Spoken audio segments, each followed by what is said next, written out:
Alright, so I've just seen Bubble, and for the most part, it's kind of a very nothing movie. It reminds me a lot of Weather and Review. There are a lot of parallels with like story progression and how it kind of plays out and stuff like that. The thing is the characters themselves, they don't really have anything to them, so they have no meat to their bones. Which is a shame because the story itself had quite an interesting idea. Whereas Tokyo is surrounded by a bubble, children who have lost their parents are kind of going in there as like their own little safe haven, which isn't ruled by the government or anything like that. And they hold these games where basically they compete against each other to kind of have profits, food and resources and stuff like that.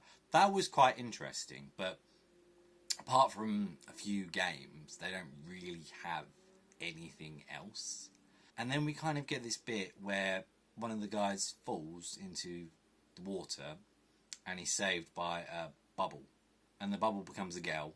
And then you kind of have these two stories going on about this guy and this bubble girl.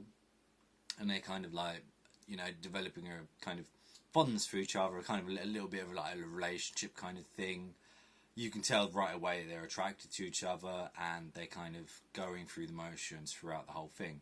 Meanwhile, you also have this guy having a lot of kind of issues with his past and stuff like that.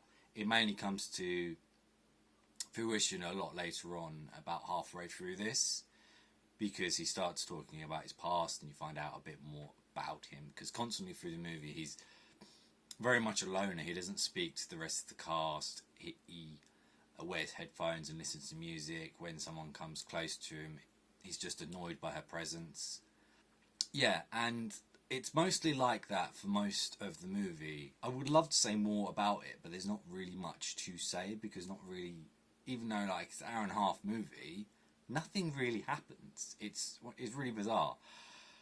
I will say the visuals were absolutely gorgeous. Like, it was beautiful to look at and it was just lovely. But the thing is, you have to get through at least half of this movie for the pacing to actually pick up and for it to be a little bit more interesting. Now, if they decided to either go the route of focusing solely on the games, that could have been interesting in itself, or kind of have this love story and kind of play off that and just have those two have that. Because when they kind of cross over, it never really works, because in the third act, one of the characters gets kidnapped by a group who just suddenly appear and they have these jet bloody shoes. And then the final is them competing against these new guys who are apparently now the bad guys to try and get the person who's been kidnapped. And of course, the Bubble Girl joins the team and they kind of have the issues because, of course, they've got a huge disadvantage being they're just normal blokes, whereas the other team have got tech behind them that kind of rockets them in the air and they can free run anywhere. They don't necessarily need to have all the buildings and all the work they need. They can literally just bounce off anything.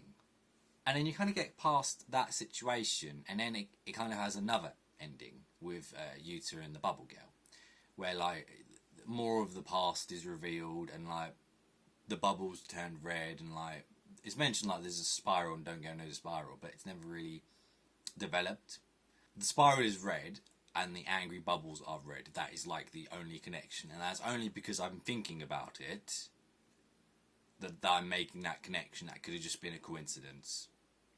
And then of course the Bubble Girl is like kind of Little Mermaid. They mention Little Mermaid a lot about her finding the prince, falling in love, and a lot of that.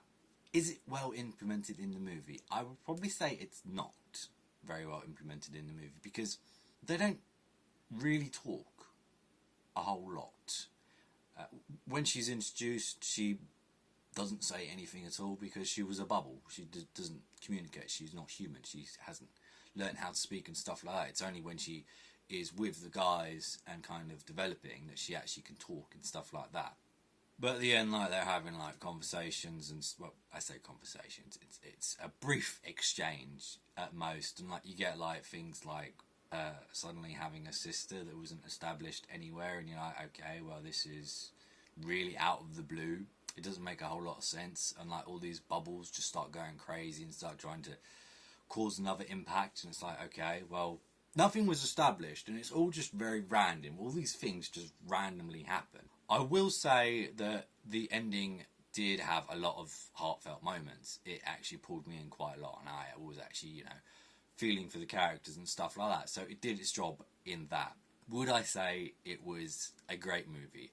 Probably not. Being it's on Netflix, if you've got Netflix, it probably wouldn't hurt to watch. Just sticking on, watching it for a bit. As I said, you might not be able to get through the first half of the movie, but the second half is definitely pretty good. It's just a shame that you kind of had to slog it through to get there. As I've mentioned, this movie is a lot like Weathering with You. So if you do watch this movie and do enjoy that, then I would probably recommend checking that movie out as well. But yeah, that's all I have to say with regards to that. Thank you for watching, and I'll catch you in the next one. Bye!